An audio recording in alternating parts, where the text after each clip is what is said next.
रायबरेली प्रभारी प्रतिभा शुक्ला जी आज हमारे साथ में हैं, जो कि कल्याण समिति विभाग से हैं, उत्तर प्रदेश मंत्रालय से आती हैं। हम बात करते हैं आज दौरे पर रहीं और क्या क्या गोष्ठियाँ और क्या क्या तैयारियाँ चल रही हैं लोकसभा को लेकर, उस पर हम बात करते हैं। मैम हमारे साथ हैं। मैम, सबसे पहले तो आपका स्वागत करते हैं रायबरेली आने के लिए। Thank you. और जानना चाहेंगे, जैसे कल दौरा शुरू हो गया है मैम, चुनाव का, लोकसभा 2024 का डंका बजा है और पूरे ही प्रदेश में नहीं, पूरे देश में देखा जा रहा है।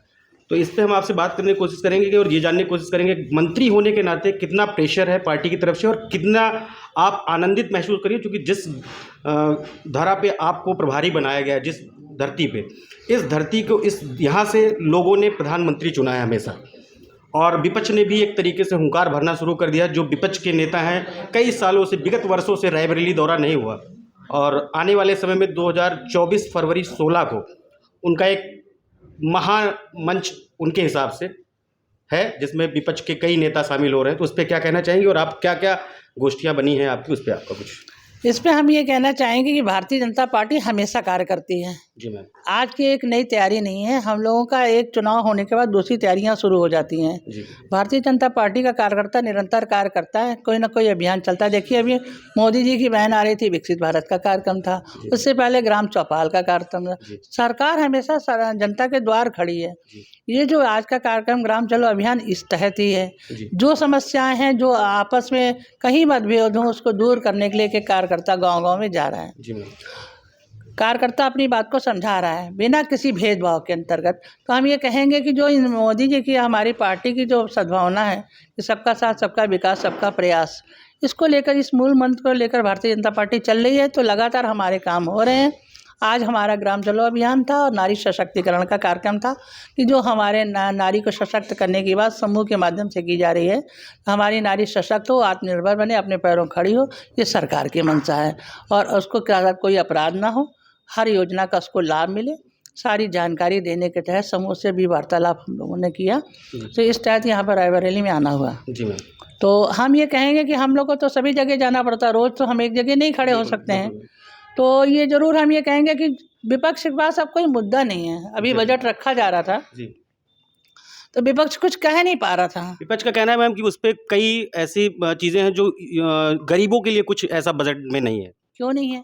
अभी युवाओं के लिए 5 लाख का लोन बिना किसी इंटरेस्ट के यस मैम। लोन मिलेगा, और व्यक्ति अपना काम करे और उसके बाद उस पैसे को अदा करता रहे। उसमें कोई ब्याज नहीं पड़ेगा, लेकिन आपका काम और व्यापार आगे बढ़े। ये नवयुवकों के लिए अच्छी बात नहीं है क्या? उत्तर प्रदेश का सबसे बड़ा बजट है। और दूसरी बात ये भी देखिए कि महिलाओं को समूह और बढ़ाए जा रहे हैं। Yes ma'am. और अब तो उन्होंने खेती के लिए भी अब हमारी बीसी सखी को आगे किया जा रहा है। बैंक का काम भी कर रही है और स्वच्छता का काम भी कर रही है। सारे काम तो महिलाओं को भी दिए जा रहे हैं और हमारे युवाओं के लिए भी काम निकाले जा रहे हैं। साथ ही साथ किसानों को सशक्त करने की बात भी हो रही है।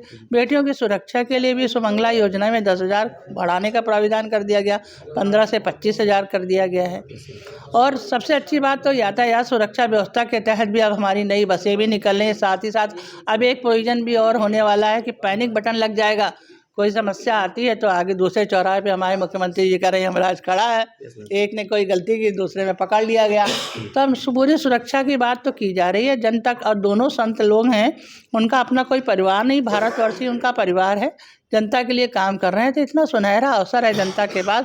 और हम समझते गाँव-गाँव में एक राम लहर है, जिसके घर में हर जगह झंडा लगा, कहने की बात नहीं, लोगों ने अपने मन से खरीद के लगाया है। और ये राम मंदिर सब पूरे भारत का राष्ट्र मंदिर है। ये जनता का मंदिर है, जनता ने खुद अपने पैसों से बनवाया है, तो ये सरकार ने नहीं बनाया।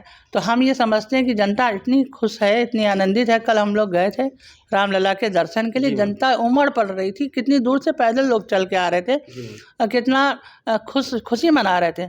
और वास्तव में हम समझते हैं कि जो मंदिर बहुत पहले बन जाना चाहिए, वो अब बन के तैयार हो रहा है। तो कहीं ना कहीं तो हम लोग दूसरों के अधीन रहे ना। जो हिंदुत्व की बात करे, जो मानवता की बात करे, जो सनातन की बात करे, और जो जन जन की बात करे, हर व्यक्ति की मानवता को सिद्ध करने की बात करे, ऐसा तो वो कहते हैं कि हमको भगवान राम बुलाएंगे तो हम पूरे परिवार के साथ जाएंगे। देखिए, भगवान तो क्या कहने आएंगे क्या? भगवान तो उसके रूप में है जो गरीब है, जो निर्बल है, जो दूसरों की मदद करे। भगवान तो हर समय सामने खड़े रहते हैं। मैम 16 तारीख पे क्या कहेंगे? मैम की बात है, 16 तारीख पे क्या कहेंगे? राहुल गांधी जी आ रहे हैं। आने दीजिए, हम क्या बता सकते हैं। मतलब आप एक प्रभारी होने के नाते हम कह सकते हैं कि बीजेपी के जो प्रभारी आप हैं और भी कल वित्त मंत्री खन्ना जी आए, तो हम ये कह सकते हैं या ये मान सकते हैं कि बूस्टर डोज बीजेपी के नेताओं के अंदर लग चुका है लोकसभा चुनाव को लेकर? देखिए ऐसा कुछ भी नहीं है, वो तो हम लोग हमेशा काम कर रहे हैं। हम ये कह रहे हैं कोई भी आया जाए उसका कोई प्रभाव पड़ने वाला नहीं है। Yes, ma'am. वो उन्हीं लोगों पे पड़ेगा, चंद लोगों पे प्रभाव जो उनके प्रभाव में रहते हैं। Yes, ma'am. बाकी लोगों पे पड़ने वाला नहीं है। हम समझते हैं जहाँ भी राम मंदिर का झंडा लगा है, जी। जहाँ राम जी के विराजमान है, वहाँ दूसरा कोई आई मतलब नहीं हम आप सकता। ये आपके हिसाब से मान सकते हैं कि इस बार अमेठी के साथ साथ रायबरेली भी परिवर्तित होगी? अब ये जनता को परिवर्तित करना चाहिए। आज के मूड के हिसाब से तो मुझे लग रहा था, जहाँ जहाँ हम गए हैं जनता बहुत खुशी और हर्षित थी, और पूरा जो घूमे तो हम बता सकते हैं। चलिए, thank you so much ma'am हमारे साथ जुड़ने के लिए और रायबरेली आने के लिए बहुत बहुत धन्यवाद। आप ऐसे ही हमारे लोगों के बीच में रहें और कार्यरत रहें और आगे काम करते रहें। हमारी ऐसी शुभकामनाएं हमारे चैनल की तरफ से आपके लिए। जैसा आपने देखा, हमारे साथ केंद्रीय मंत्री उत्तर प्रदेश प्रभारी रायबरेली मौजूद रहीं प्रतिभा शुक्ला जी। कैमरामैन आशीष के साथ मैं इंद्रवीर सिंह, नर्मदा न्यूज़, रायबरेली।